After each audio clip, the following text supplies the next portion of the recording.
गिरना भी अच्छा है। औकात का पता चलता है। बढ़ते हैं जब हाथ उठाने को, अपनों का पता चलता है। जिन्हें गुस्सा आता है ना, वो लोग सच्चे होते हैं। मैंने झूठों को अक्सर मुस्कुराते हुए देखा है। सीख रहा हूँ मैं भी मनुष्यों को पढ़ने का हुनर। सुना है चेहरे पे किताबों से ज़्यादा लिखा रहता है। Good evening everybody, how are you? I hope you all will be happy and healthy. Once again, Genius Junction 31 YouTube channel welcomes all of you here. दोस्तों, एक बार फिर से जीनियस जंक्शन 31 YouTube चैनल आप सभी का स्वागत करता है। आज हम आ गए एक नए टॉपिक के साथ, प्रेजेंट इंडेफिनिट टेंस। दोस्तों, कल आप लोगों ने टेंसेस के नेम एंड टाइप्स जाना था। उसी क्रम को आगे बढ़ाते हुए आज मैं present indefinite tense, identification, rules for the translation पढ़ाएंगे। इस वीडियो में बने रहिए हमारे साथ और देखते रहिए जीनियस जंक्शन 31 यूट्यूब चैनल। ये दावा करता हूँ दोस्तों, पूरा वीडियो अगर आप देखते हैं तो डेफिनेटली आप लाभान्वित होंगे। चलिए आइए शुरू करते हैं without wasting time. Present indefinite tense.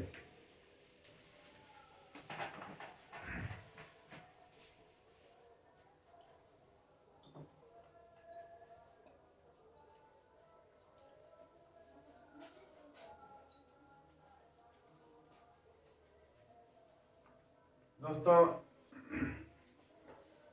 Present indefinite tense अनिश्चित वर्तमान काल, अनिश्चित वर्तमान काल, identification.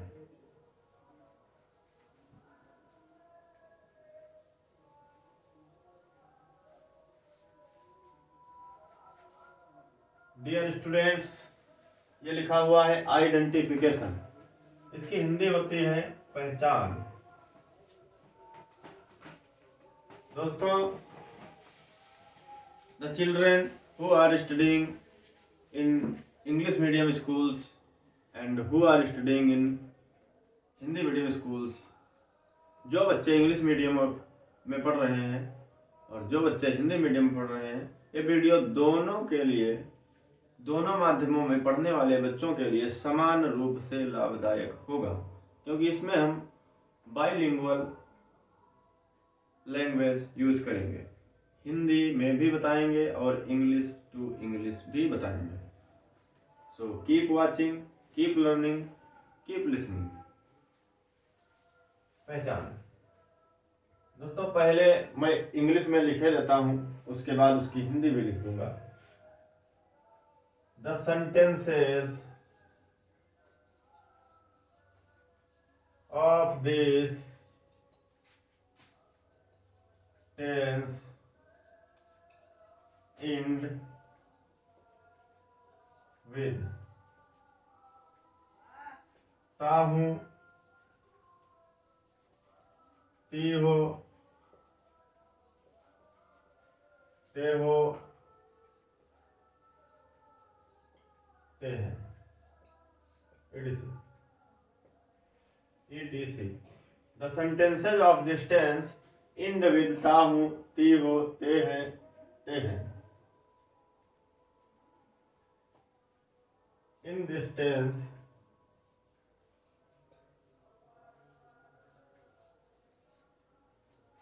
comma, sentences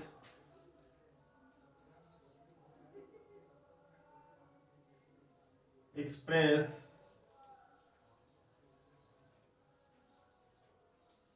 general event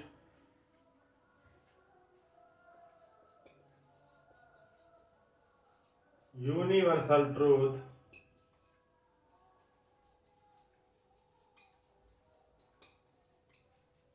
and habitual action. दोस्तों, the sentences of this tense and with ता हूँ, ती हो, ते हैं, ते हो, ते हैं, etc. In this tense, sentences express general event, universal truth and habitual action. अब इसकी हिंदी लिखे दे रहे हैं, लिखने से पहले समझा देते हैं। देखिए बच्चों, प्रेजेंट इंडेफिनिट टेंस के सेंटेंसेस का अंत ता हूँ, ती हो, ते हैं जैसे क्रिया शब्दों पर होता है।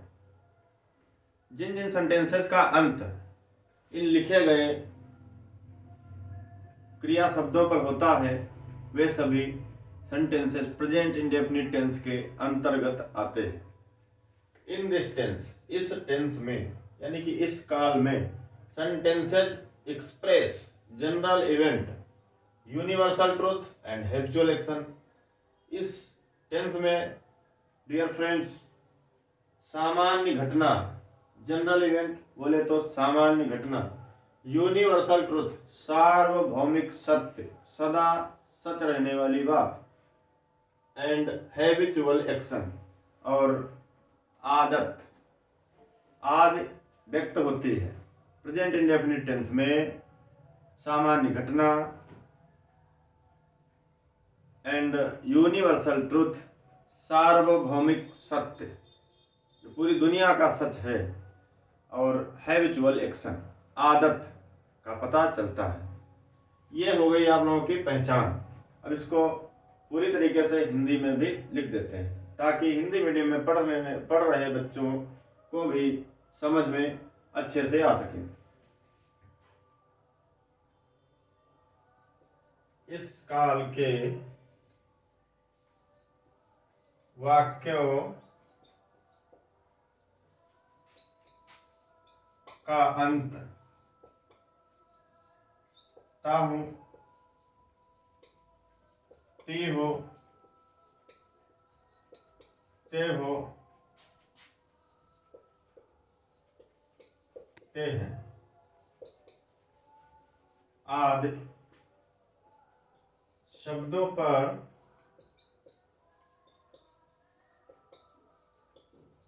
होता है। इस काल में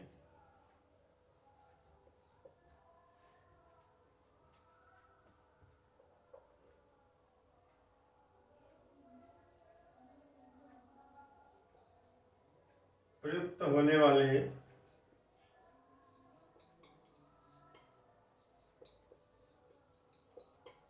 इस काल में प्रयुक्त होने वाले वाक्यों से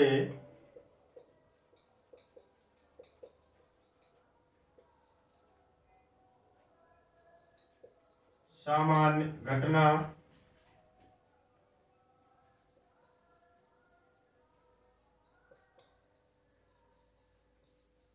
सार्वभौमिक सत्य तथा आदत व्यक्त होती है।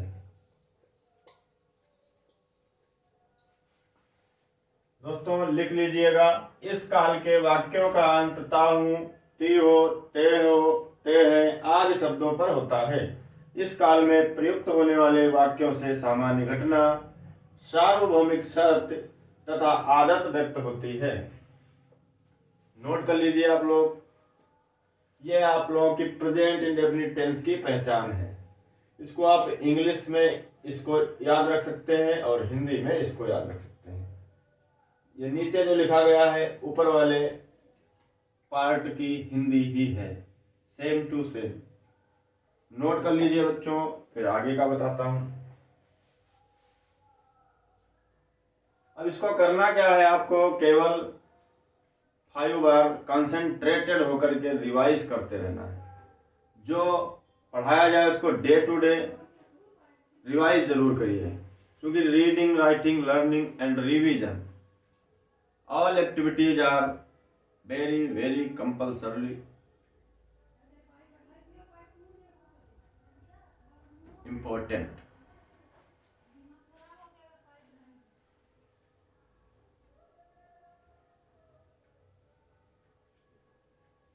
आप लोगों ने नोट कर लिया होगा। क्लीन कर देते हैं।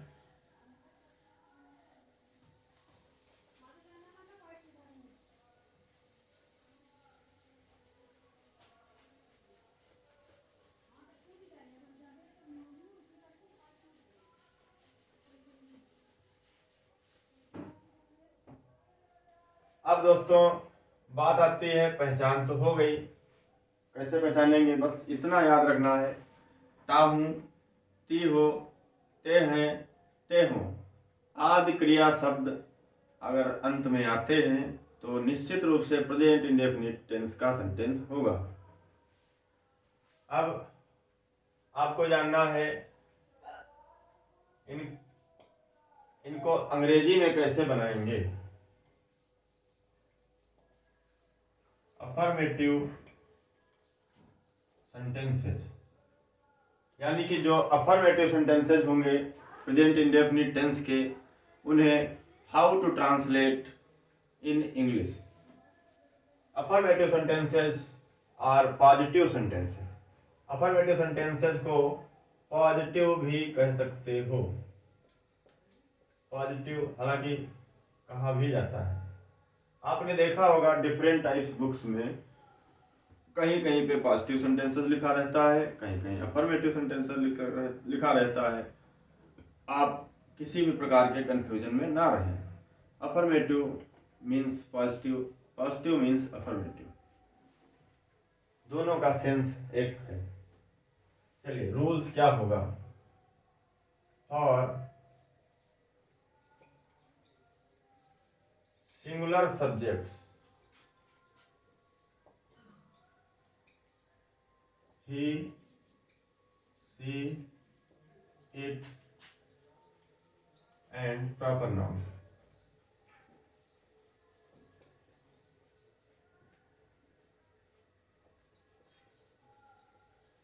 यानी कि एक वचन कर्ताओं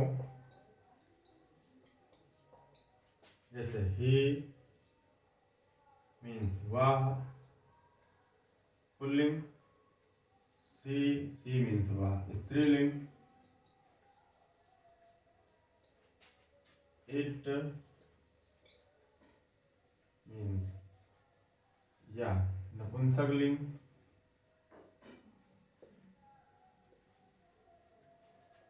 तथा व्यक्तिवाचक संज्ञा के लिए। दोस्तों for singular subjects he, she, it and proper noun, कर्ताओं एक वचन कर्ताओं ही, सी, इट एंड व्यक्तिवाचक संज्ञा के लिए वाक्य की रचना किस प्रकार से होगी। यह फॉर्मूला यानी कि एसएस सेंटेंस स्ट्रक्चर लिखे दे रहे हैं, आप इसको अच्छे से समझ जाएं, इसके लिए अभी आगे बताता हूं। यानी कि जब सब्जेक्ट आपका सिंगुलर होगा तो सेंटेंस का स्ट्रक्चर क्या होगा। Yes yes yes yes means dear students होता है सेंटेंस स्ट्रक्चर, यानी कि वाक्य की रचना, वाक्य की संरचना। सबसे पहले आएगा सब्जेक्ट, SUB मतलब सब्जेक्ट। SUB शॉर्ट में लिखा हुआ है, इसकी फुल फॉर्म है सब्जेक्ट। फिर क्या करेंगे, V1 बोले तो वीडियोस में जैसे पढ़ाया ना हम लोगों को, present form, past form, past participle form, तो V1 से हमारा अभिप्राय प्रेजेंट फॉर्म से होगा, क्रिया की फर्स्ट फॉर्म अथवा present form, plus S/ES plus object plus RS plus full stop bracket close. यानी कि ये हमारा यस हो गया। इसको हिंदी में भी लिख लीजिएगा, कर्ता प्लस मुख्य क्रिया की first form plus S/ES plus कर्म प्लस बचा हुआ वाक्य।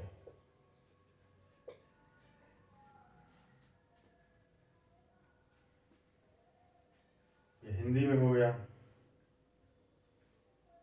अब for plural subjects I, we, you, they and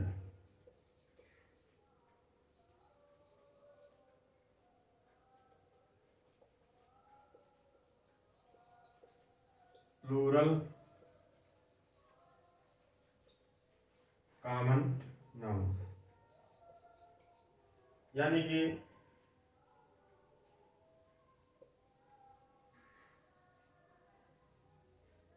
बहुवचन कर्ताओं जैसे मैं, हम, तुम, वे तथा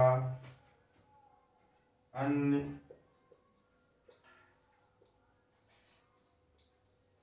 बहुवचन की जातिवाचक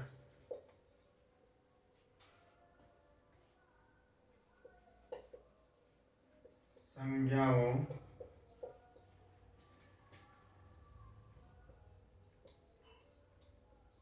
के लिए क्या होगा? Yes yes. बहुवचन कर्ताओं मैं, हम, तुम, वे तथा अन्य बहुवचन की जातिवाचक संज्ञाओं के लिए क्या होगा? Yes yes. यानी कि सेंटेंस स्ट्रक्चर, तो subject plus V1 plus object plus RS plus full stop bracket close. यानी कि हिंदी में इसको भी लिख देते हैं कर्ता प्लस मुख्य क्रिया प्लस कर्म प्लस शेष वाक्य।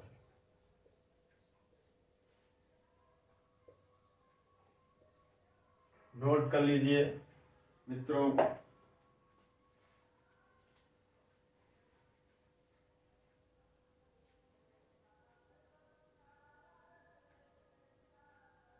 नोट कर लिया होगा आप लोगों ने। क्लीन कर देते हैं इसको।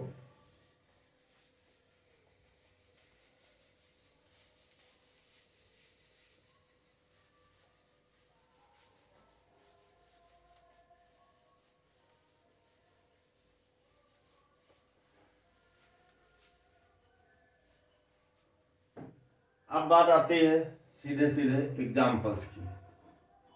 एग्जाम्पल समझा लेने के बाद हम अभी आप लोगों से almost 10 sentences including singular subjects and plural subjects यहीं पे ट्रांसलेट करवाते हैं, सो दैट आपके समझ में अच्छे से आ जाए। First of all example, for example, उदाहरण के लिए, मैं अंग्रेजी पढ़ता हूँ। मैं अंग्रेजी पढ़ता हूँ।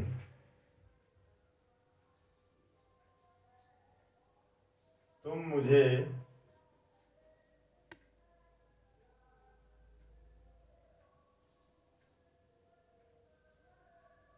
पहले इसी टाइप का बोलता हूँ, तुम पतंग उड़ाते हो।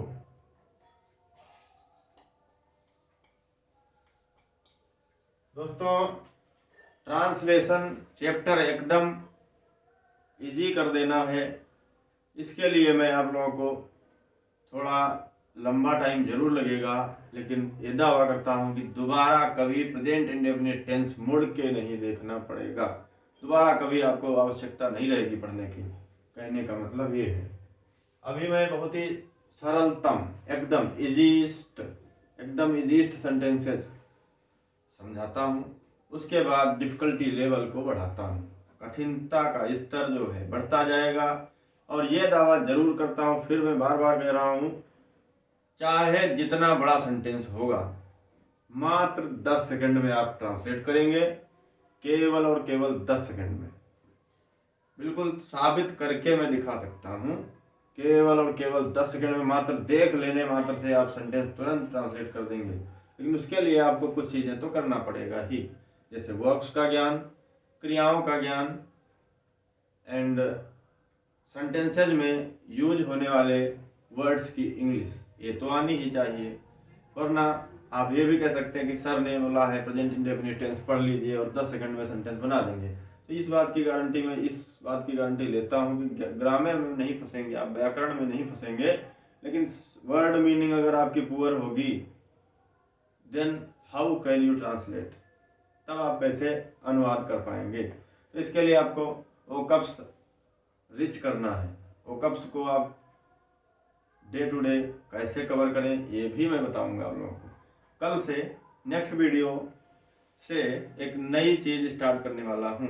ट्रांसलेशन के साथ साथ वर्ड ऑफ द डे, प्रतिदिन एक नया शब्द आपको सीखने को मिलेगा।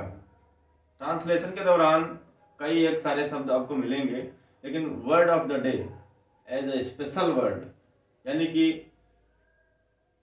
दिन का शब्द एक विशेष रूप में प्रतिदिन आपको एक नया शब्द सिखाएंगे, जो कि पार्ट्स ऑफ स्पीच में से noun, pronoun, verb, adverb, preposition, conjunction, interjection में से कुछ भी हो सकता है।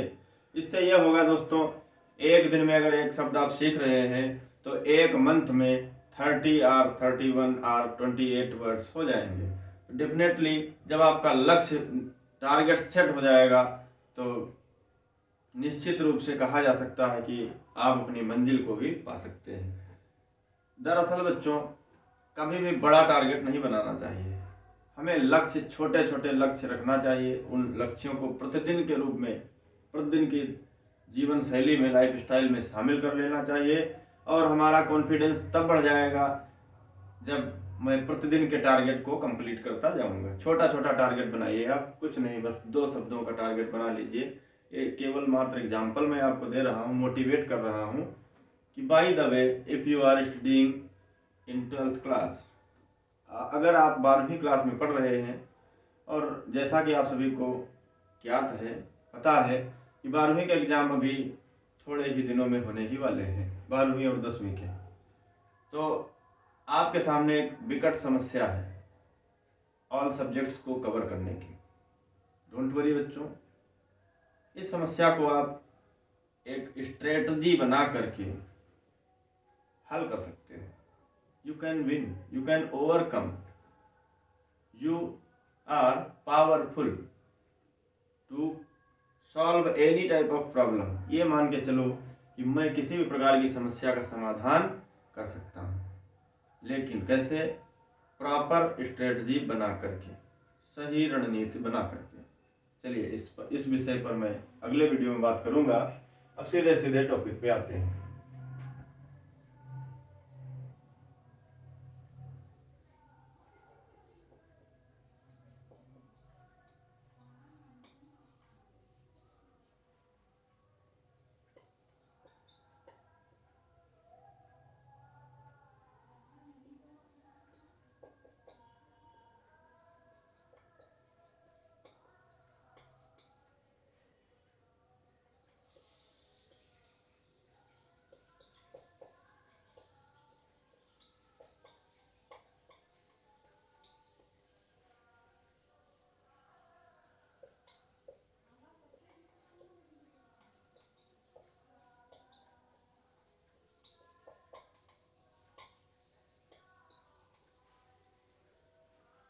दोस्तों, मैं अंग्रेजी पढ़ता हूँ, यह हिंदी का वाक्य है। बच्चों, हिंदी व्याकरण और अंग्रेजी व्याकरण में बहुत बड़ा अंतर है। हिंदी व्याकरण में जैसा कि आपको दिख रहा होगा, मैं अंग्रेजी पढ़ता हूँ, इसमें करता क्या है। स्टूडेंट के सामने, हिंदी मीडियम में पढ़ रहे स्टूडेंट्स के सामने एक बहुत बड़ा चैलेंज होता है ग्रामर को समझने का। तो कर्ता, जिसको इंग्लिश में सब्जेक्ट बोलते हैं, what is the subject in this sentence, इस सेंटेंस में सब्जेक्ट है कौन। तो सब्जेक्ट के बारे में थोड़ा सा जान लेना जरूरी है। It is necessary to know about the subject, that what is the subject in the sentence, कि वाक्य में सब्जेक्ट होता क्या है। दोस्तों, subject is that part of the sentence about whom something is being said, यानी कि सब्जेक्ट वाक्य का वह भाग होता है जिसके बारे में कुछ बोला गया हो वाक्य में। अब इस वाक्य में देखें आप, मैं अंग्रेजी पढ़ता हूँ, किसके बारे में बात की जा रही है, किस व्यक्ति के बारे में बात की जा रही है, मैं के बारे में, यानी कि मैं के बारे में। एक्शन को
वो छोड़ देना, इसकी कोई अंग्रेजी बनाना ही नहीं है, ये बन जाएगी अपने आप। तो बचा क्या, पढ़। पढ़ बोले तो पढ़ना, पढ़ बोले तो पढ़ना, यानी कि कर्ता की क्रिया, कर्ता कौन सा काम करता है उसको ही मुख्य क्रिया कहते हैं। तो पढ़ना हो गई मुख्य क्रिया, क्योंकि सब्जेक्ट प्लूरल है तो ज्यों की त्यों वर्ब लिख देना है। आई रीड, मैं पढ़ता हूँ, आई रीड, मैं पढ़ता हूँ। कुछ बच्चे कंफ्यूज होंगे कि सर इसमें हूँ लिखा है, एम क्यों नहीं लगाया। नहीं लगेगा, एम इस पे नहीं लगेगा, क्योंकि रीड जो है, अभी आगे बताता हूँ। आई रीड, मैं पढ़ता हूँ।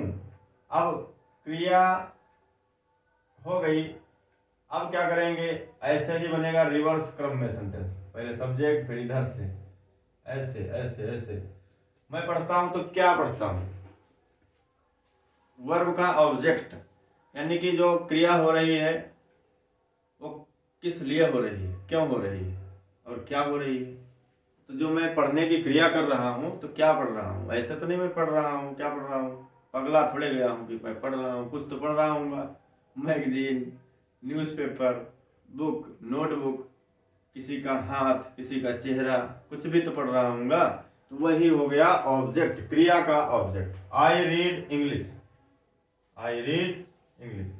दोस्तों यहाँ पे ध्यान रखने योग्य बात यह है, इंग्लिश का फर्स्ट लेटर कैपिटल में ही रहेगा। क्यों? क्योंकि यह प्रॉपर नाउन है। प्रॉपर नाउन सेंटेंस के बीच में आए, चाहे शुरू में आए, चाहे अंत में आए, उसका फर्स्ट लेटर कैपिटल से ही रहेगा। This is the rule about the proper noun. ये जो है प्रॉपर नाउन के बारे में नियम होता है। तो I read English, I read English, मैं अंग्रेजी पढ़ता हूँ।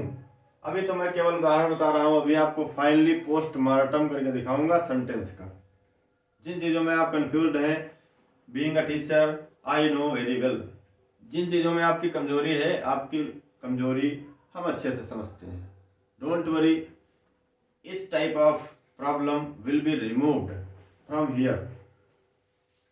यानी कि आई रीड इंग्लिश, मैं अंग्रेजी पढ़ता हूँ। यहाँ पे दोस्तों सब्जेक्ट प्लूरल था, इसलिए वर्ब को ज्यों का त्यों लिख दिया गया। क्यों लिख दिया गया, आगे भी जानेंगे। वीडियो में बने रहिए, स्किप मत करिए, वीडियो को पूरा देखिए from the beginning to the end, समझ में आएगा। नेक्स्ट है तुम पतंग उड़ाते हो।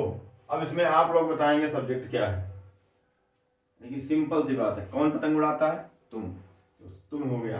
तुम क्या है, प्लूरल है। क्या कैसे है, क्योंकि अभी सर आपने बताया था I we you they plural, I we you they plural, मैं हम तुम वे बहुवचन।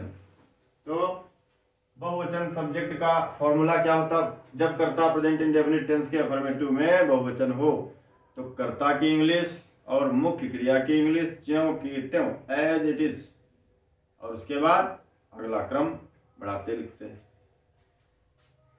तो यू हो गया। अब इसमें मुख्य क्रिया क्या है, तुम पतंग के साथ कौन सी क्रिया करते हो, पतंग को तोड़ते हो, बेचते हो, खाते हो, पीते हो, सोते हो, उड़ते हो, यानी कि पतंग को उड़ाते हो। तो सिंपल सी बात हो गई, सबसे पहले सब्जेक्ट लिख देंगे, फिर पीछे भाग जाएंगे एकदम ते हो पे। ते हो गई आपकी सहायक क्रिया, ठीक है। सहायक क्रिया के ठीक साथ में लिखा होता है मुख्य क्रिया। अभी इसको आगे मैं बताता हूँ। उड़ाना बोले तो फ्लाई, यू फ्लाई, तुम उड़ाते हो, तुम उड़ाते हो पतंग, a kite, you fly a kite, you fly a kite. Next one is वह तुम्हें जानती है। दोस्तों यहाँ पे देखिए सब्जेक्ट आ गया वह, तुम्हें जानती है, यानी कि फेमिनिन जेंडर, स्त्रीलिंग है वह। तो वह जाहिर सी बात है वह एक ही होगी, तो सी हो गया।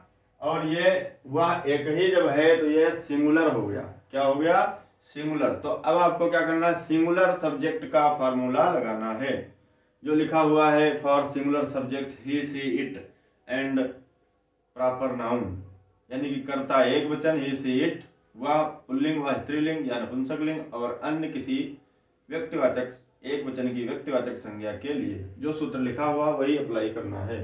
तो सी हो गया। उसके बाद मुख्य क्रिया कहाँ पे मिलेगी, सहायक क्रिया के ठीक पहले। जान बोले तो जान वो वाली नहीं, नो, जानना। तो जानना की इंग्लिश बताई गई थी आप लोगों को, नहीं समझ में आई तो यहाँ पे लिख देता हूँ KNOW, नो। नो मीन्स जानना, नो मीन्स जानना। अब जो क्रिया याद हो उसकी सेकंड थर्ड फॉर्म जरूरी है याद रखना। Know knew known, know knew known. दोस्तों देखिए नो मीन्स जानना, नो की second form knew, third form known, ये फर्स्ट फॉर्म हो गई, know knew known, know knew known. याद रखिए know knew known, know means जानना, नो की सेकंड फॉर्म न्यू, नो की third form knew, known, know knew known. तो subject हमारा सी है और सिंगुलर है, तो क्या करेंगे, वर्ब में एस या ईएस जोड़ेंगे। तो इसमें एस जोड़ दिया, क्यों जोड़ा अभी बताएंगे आगे। सी नोज, वह जानती है, क्या जानती है, किसे जानती है, तुम्हें। तुम्हें बोले तो ऑब्जेक्ट है, तो यू, यू का ऑब्जेक्ट भी यू ही होता है। She knows you, she knows you, वह तुम्हें जानती है। नेक्स्ट है सीमा अखबार पढ़ती है। इसमें बच्चों आप लोग बताएंगे सब्जेक्ट क्या है। कौन अखबार पढ़ता है? सीमा। तो सीमा हो गई सब्जेक्ट, लिख देते हैं यहाँ पे सीमा। अब सीमा का काम क्या है? वही मुख्य क्रिया होगी। सीमा अखबार को फाड़ती है, नोचती है, बेचती है, जलाती है, क्या करती है? पढ़ती है। तो पढ़ना हो गई मुख्य क्रिया, ती है हो गई सहायक क्रिया। तो पढ़ना बोले तो रीड। सीमा चूंकि सिंगुलर नंबर है इसलिए एस लगा दिया, एस। और अथवा यहाँ पे कोई और ऐसी वर्ब होती जिसमें ई एस लगाना पड़ता तो ई एस लगा देते। तो सीमा रीड्स द न्यूज़पेपर। न्यूज़पेपर से पहले द लगेगा, ये दा नहीं दादा है। आप लोग कंफ्यूज होते होंगे इसमें भी कि ये देखो कहीं कहीं पे दा लग जाता है, कहीं कहीं पे ए लग जाता है, कहीं कहीं एन लग जाता है, कहीं कहीं नहीं लगता है। What is the problem? ये दा अपने आप को किसी नेता से कम नहीं समझता है। कुर्सी मिले तो बैठो, नहीं मिले तो छीन के बैठो, वैसे ही ये दा है आपका। तो ये दा कहाँ लगता है? डोंट वरी चिल्ड्रेन, 1 मिनट में जानेंगे आप कहाँ लगना है, कहाँ इसका स्थान नहीं है, कहाँ ये ज्यादा पसंद करता है, कहाँ नहीं पसंद करता है, आप जानेंगे। Seema reads the newspaper, Seema reads the newspaper. ठीक है, नेक्स्ट है हम कानपुर जाते हैं। इसमें सब्जेक्ट क्या है? हम बोले तो we. I we you they बहुवचन, आई वी यू दे बहुवचन, इसलिए पहले जैसे सेंटेंस बने हैं दो उनकी तरह ये बनेगा। सब्जेक्ट हो गया हम, अब मुख्य क्रिया हो गई जाना, जा बोले तो जाना, तो जाना बोले तो गो, वी गो हम जाते हैं। अब यहाँ पे दोस्तों आपको कुछ चीजें कंफ्यूज कर रही होंगी कि यहाँ पर सर को नहीं लिखा है, हम कानपुर को जाते हैं। लेकिन हिंदी में अगर ऐसे लिख देंगे आप ना, हम कानपुर को जाते हैं, तो हिंदी व्याकरण की दृष्टि से सेंटेंस आपका गलत हो जाएगा, को नहीं लिखा जाएगा। जब इंग्लिश बनाएंगे तो हम किसी स्थान या किसी डेफिनिट पर्सन की तरफ, पर्सन और प्लेस की तरफ इंडिकेट करने के लिए टू का प्रयोग करेंगे। यानी कि टू जो है स्थान या व्यक्ति की तरफ डिमॉन्स्ट्रेट करता है, इशारा करता है। We go to Kanpur, Kanpur का फर्स्ट लेटर कैपिटल में ही बनेगा क्योंकि प्रॉपर नाउन है।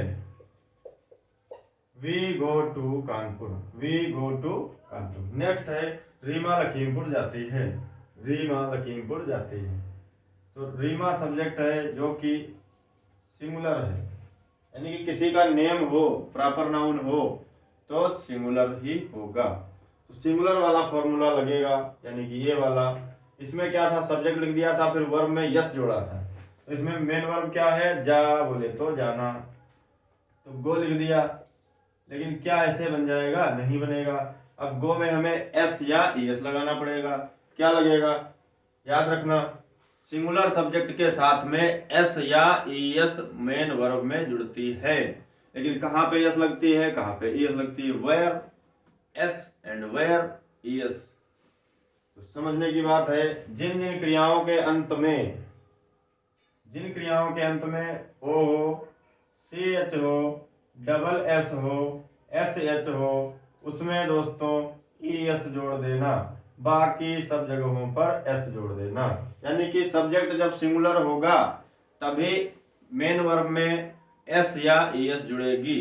लेकिन यस कहाँ जुड़ेगी? जैसे नो के लास्ट में इन लेटर्स में से कुछ नहीं था इसलिए एस जोड़ दी गई।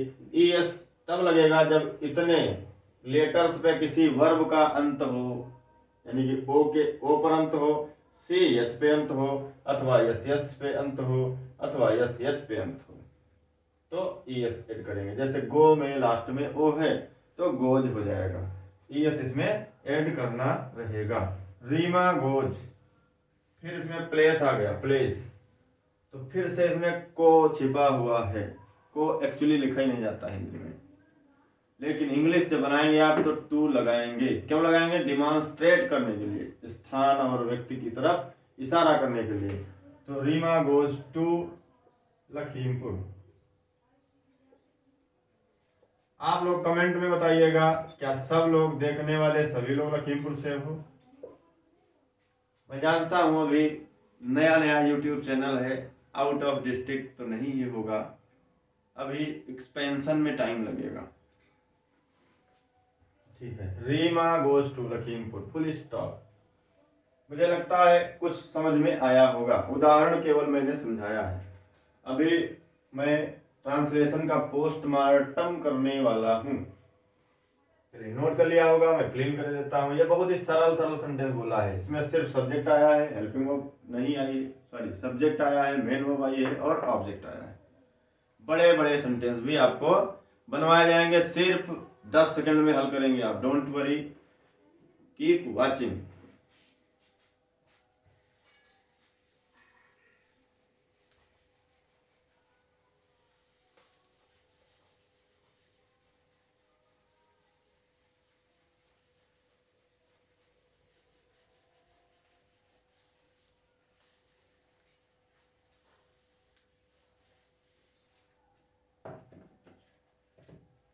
अब दोस्तों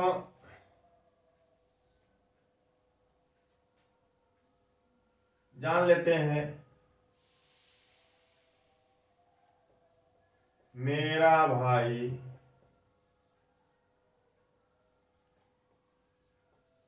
रात में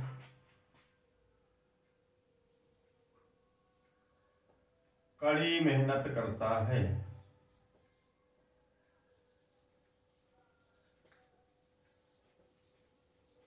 मेरा भाई रात में कड़ी मेहनत करता है। मैं बड़ी आसानी से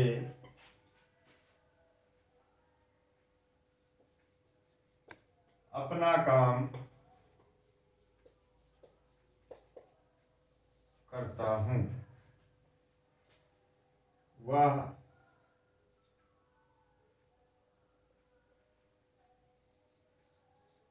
दिन में काम करता है। देखिए दोस्तों, मेरा भाई रात में कड़ी मेहनत करता है, प्रेजेंट इंडेफिनिट टेंस का सेंटेंस है, ताहू अंत में आया हुआ है। ताहू ती होते हैं से समझ जाएंगे प्रेजेंट इंडेफिनिट टेंस। इसमें क्या है बच्चों, इसमें सब्जेक्ट ढूंढेंगे। सब्जेक्ट कैसे ढूंढेंगे, ऐसे ही दिमाग लगाएंगे कि कड़ी मेहनत कौन करता है, मेरा नहीं, मेरा भाई करता है। बच्चे कंफ्यूज हो जाते हैं, शुरुआत का शब्द ही मान लेते हैं सब्जेक्ट है, लेकिन नहीं, मेरा से कोई मतलब ही नहीं यार, काम तो करता है भाई, ठीक है ना। तो मेरा भाई सब्जेक्ट हो गया पूरा एक साथ, मेरा भाई सब्जेक्ट हो गया, यानी कि ये हो गया आपका सब्जेक्ट, बोले तो कर्ता। अब मुख्य क्रिया, यानी कि ये जो ताहू लिखा है ये हो गई आपकी हेल्पिंग वर्ब, यानी कि सहायक क्रिया। और ये जो लिखा है करना, कई बार बच्चे डू अलग कर देते हैं, मेहनत अलग डू अलग, ये सब अलग नहीं होता। मेहनत करना स्वयं में वर्ब है, मेहनत करना स्वयं में वर्ब है, तो मेहनत करना हो गई मेन वर्ब, यानी कि एमवी, बोले तो मेन वर्ब, यानी कि मुख्य क्रिया।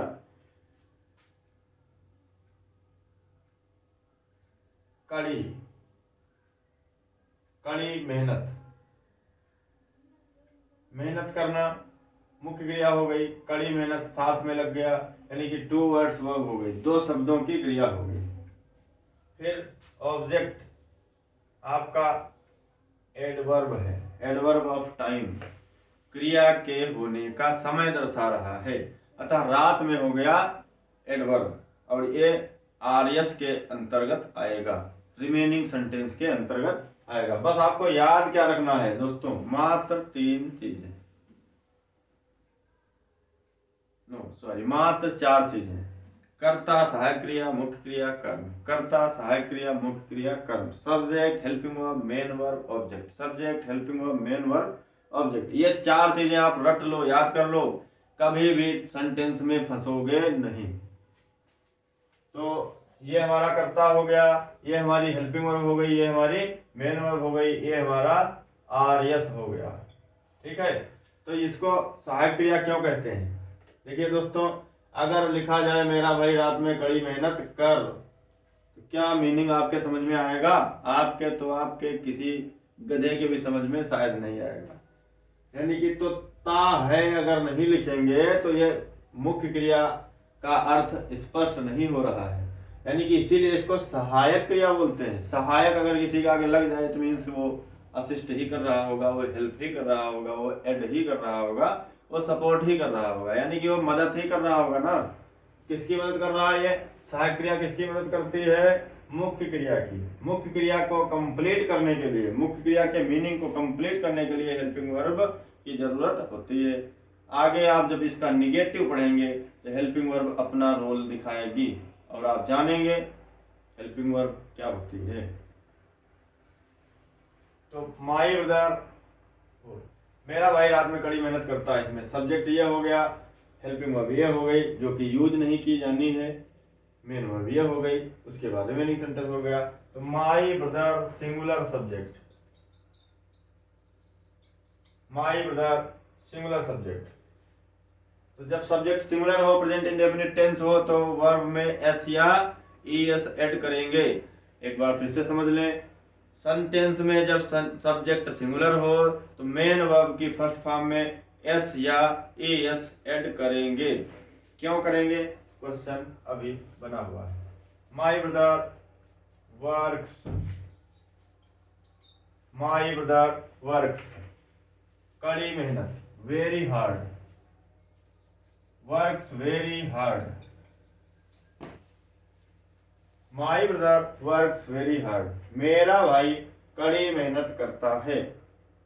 रात में, ये दोस्तों एडवर्ब ऑफ टाइम है, समय सूचक क्रिया विशेषण, क्रिया होने के समय को दर्शा रहा है। साथ ही साथ आप लोगों को बहुत सारी चीजें ट्रांसलेशन के दौरान बताता रहूंगा, don't worry. My brother works very hard at night. दोस्तों सुबह हो शाम हो तो इन लगेगा, सुबह इन दी मॉर्निंग, शाम इन दी इवनिंग। दिन हो तो भी कई बार इन द डे भी लग जाता है, बताएंगे आगे। तो my brother works very hard at night. उसके बाद मैं बड़ी आसानी से अपना काम करता हूँ, इसमें भी इसमें सब्जेक्ट मैं है, बोले तो आई वी यूज है प्लूरल, आई वी यूज है क्या होता है? प्लूरल, याद रखिए आप इसको। तो मैं हो गया प्लूरल, तो प्लूरल सब्जेक्ट जब होगा तो सब्जेक्ट और हेल्पिंग वर्ब की फर्स्ट फॉर्म और ऑब्जेक्ट एंड रिमेनिंग सेंटेंस कुछ भी नहीं करना है प्रेजेंट इंडेफिनिट टेंस के अफर्मेटिव सेंटेंस में। तो आई हो गया, फिर मुख्य क्रिया क्या है? काम करना। कई बार बच्चे जो है गलत कर देते हैं, अपना काम करना खाली काम करना में अंतर आ जाता है। यहाँ पे क्या है दोस्तों? अपना लगा हुआ है, तो मुख्य क्रिया है करना। मुख्य क्रिया क्या है? करना। तो करना बोले तो डू, गांधी जी ने बोला था डू और डाई, करो या मरो, अंग्रेजों को भगा रहे थे तब। तो आई डू, मैं करता हूं, क्या करता हूं? अपना काम। आई के साथ अपना की अंग्रेजी कंफ्यूज हो जाते हैं बच्चे, ये अपना कहां से आ गया है, कैसे क्या करें? डोंट वरी, बताएंगे, will tell. I do my work, I के साथ अपना की अंग्रेजी माई, आई के साथ अपना की अंग्रेजी माई, आई के साथ अपना अपनी अपने की अंग्रेजी माई। तो आई do my work, I do my work, I do my work मतलब मैं अपना काम करता हूँ। बचा हुआ रिमेनिंग सेंटेंस है एडवर्ब, बड़ी आसानी से मैं काम किस ढंग से करता हूँ, ये मैनर बता रहा है। ये जो क्रिया विशेषण है ये क्रिया के मैनर को दर्शा रहा है, क्रिया किस ढंग से होती है, बड़ी आसानी से होती है। यानी कि मैं जो अपना काम करता हूँ बड़े आसानी से करता हूँ। आई do my work very easily, very easily, full stop. I do my work very easily, मैं अपना काम बड़ी आसानी से करता हूँ। वह दिन में काम करता है, सब्जेक्ट सिमिलर है, वह में यस या एस लगेगी। He works. अब देखिए दोस्तों, यहाँ पे मैंने इसीलिए इस तरह का उदाहरण लिखा कि यहाँ पे लिखा था अपना काम तो अलग हो गया, वर्क नाउन बन गया, करना डू मेन वर्ब बन गई। यहाँ पे क्या लिखा? काम करना, तो यहाँ पे मुख्य क्रिया है काम करना, ही वर्क्स। यहाँ पे सुविधा के हिसाब से हमने वर्क को नाउन बना लिया और यहाँ पे सुविधा के हिसाब से वर्क को ही हमने मेन वर्ब बना लिया। ही वर्क्स, वह काम करता है। कब करता है? दिन में, in the day. He works in the day, full stop. दोस्तों, प्रेजेंट इंडेफिनिट टेंस इतना जल्दी समाप्त होने वाला नहीं है। अभी तो मैंने शुरुआत